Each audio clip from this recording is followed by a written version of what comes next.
This series of lecture segments will be a recap of the highlights of Unit 5, which covered health psychology, psychological disorders, and treatments for psychological disorders. Let's start by reviewing what we learned about health psychology. This is a domain where the biopsychosocial model is extremely important. As you recall, this view was developed in the 1970s by a psychiatrist named George Engel, who thought that something more complex than a strictly biomedical approach was necessary to explain the development of some diseases. Heart disease is a great example. There are obvious biological components to heart disease, such as hardening of the arteries, but there are also social and psychological components. Diet is a major factor in the development of heart disease, and diet is very much influenced by social and cultural factors.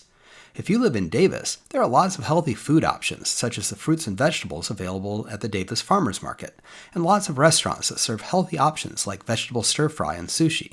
However, people who live in impoverished areas might not have access to full-service supermarkets, and the only restaurants might be McDonald's and Burger King. These are social factors that can contribute to heart disease. And then there are psychological factors, such as knowledge of the signs and symptoms of a heart attack, which might influence whether someone actually seeks immediate treatment. The biopsychosocial model also helps to explain the complicated fact of health disparities. There are significant discrepancies in overall health, life expectancy, and risk of specific illness based on race, gender, and socioeconomic status. Poverty in particular has an enormous impact on health outcomes. For example, a study of California residents found that people who live in poverty have lower life expectancies than people in higher income brackets. Poor men lived about 7 years less than wealthy men, and poor women lived about 4.5 years less than wealthy women.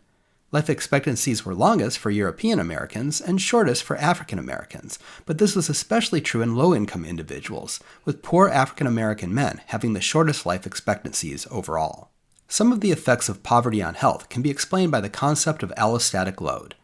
Allostasis is the ability of your body to flexibly adjust in response to stress. If you're constantly being stressed by things like actual hunger or anxiety about whether you'll have enough food or a place to live, this places a high load on your allostasis mechanisms, creating a high allostatic load. Your body may then get stuck in stress response mode, losing its ability to flexibly adjust depending on the conditions. Allostatic load grows over time in response to repeated or chronic stressors, and has been shown to result from experiences such as poverty, workplace stress, and natural disasters. Allostatic load is associated with health outcomes such as obesity, disability, depression, premature birth, atherosclerosis, bone loss, neural atrophy, Alzheimer's disease, and breast cancer. Not a good thing. Dr. Troxel described a study of allostatic load that was conducted by her lab as a part of a large longitudinal study.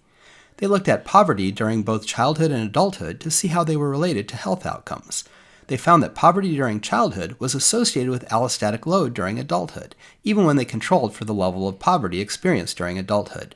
Research like this shows how someone's social and psychological experiences during childhood can have long-lasting effects on allostatic load, which in turn can explain some of the disparities that we see in health outcomes later in life.